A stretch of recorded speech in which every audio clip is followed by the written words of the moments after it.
Nous sommes le 12 décembre 2024 et aujourd'hui c'est le 12e épisode de mon calendrier de l'Avent. Et dans cette vidéo, je vais vous expliquer la différence entre policier adjoint et cadet de la République. Bon, déjà il faut savoir que pour le recrutement, ce sont les mêmes tests de sélection. Vous avez d'abord tout ce qui est test écrit avec un commentaire d'image et des tests psychotechniques. Puis vous avez les épreuves sportives avec du gainage où vous devez tenir 1 minute 15 pour les femmes et 1 minute 45 pour les hommes. Puis vous avez l'épreuve du luc léger, également appelé test d'endurance cardio-respiratoire. Et là, pour les femmes, vous devez atteindre le palier 4 et pour les hommes, le palier 6.15. Et pour terminer, vous avez l'oral devant le jury qui dure 15 minutes. Vous devez vous présenter avec une présentation qui va durer de 2 à 5 minutes et ensuite vous répondez aux questions du jury. Les conditions d'accès sont également les mêmes. Il n'y a pas de diplôme qui est requis. Bien évidemment, il ne faut pas avoir de casier judiciaire, être âgé de 18 à 30 ans, être de nationalité française et avoir effectué sa journée d'appel à la défense ou sa journée défense et citoyenneté. Au niveau de la formation, les policiers adjoints ont une formation de 16 semaines en école de police, suivie de 2 semaines de stage dans le service où ils vont être affectés. Les cadets, eux, c'est 12 mois de formation avec une alternance entre lycée professionnel et école de police ainsi que des stages sur le terrain.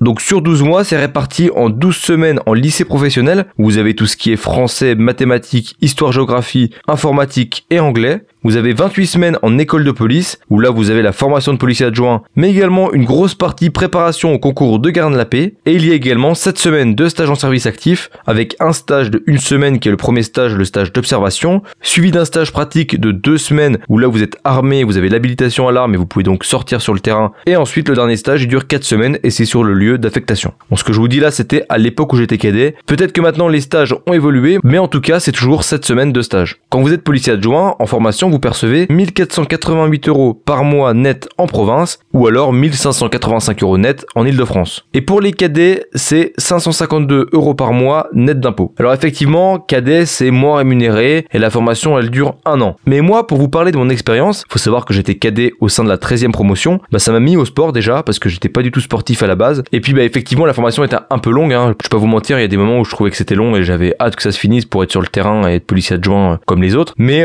franchement c'était très formateur parce que déjà ça m'a mis au sport et grâce à la formation de cadet de la République, c'est sûrement ça qui m'a permis d'avoir le concours de gardien de la paix et ça vous permet de voir plein de choses, notamment les stages en service qui sont vraiment très intéressants. Et pour les personnes qui partent de rien mais qui sont motivées pour avoir le concours de gardien de la paix, c'est vraiment une formation qui peut vraiment vous aider. À l'issue des formations de cadet de la République et de policier adjoint, vous devenez policier adjoint et vous êtes affecté dans un département pour lequel vous avez été recruté. Par contre, il faut savoir qu'en étant cadet, vous pouvez passer le concours interne dès la première année, alors qu'en étant policier adjoint, il faut attendre minimum 1 an avant de pouvoir passer le concours interne. Et pour cadet, comme je vous l'ai dit, pas besoin d'attendre les 1 an, vous pouvez passer le concours dès la première année, donc durant votre scolarité de cadet, même si vous n'avez pas de diplôme. J'espère que cette vidéo t'aura intéressé. Moi, je te donne rendez-vous demain pour le prochain épisode du calendrier de l'Avent. Portez-vous bien et surtout, abonnez-vous pour ne pas manquer les prochaines vidéos.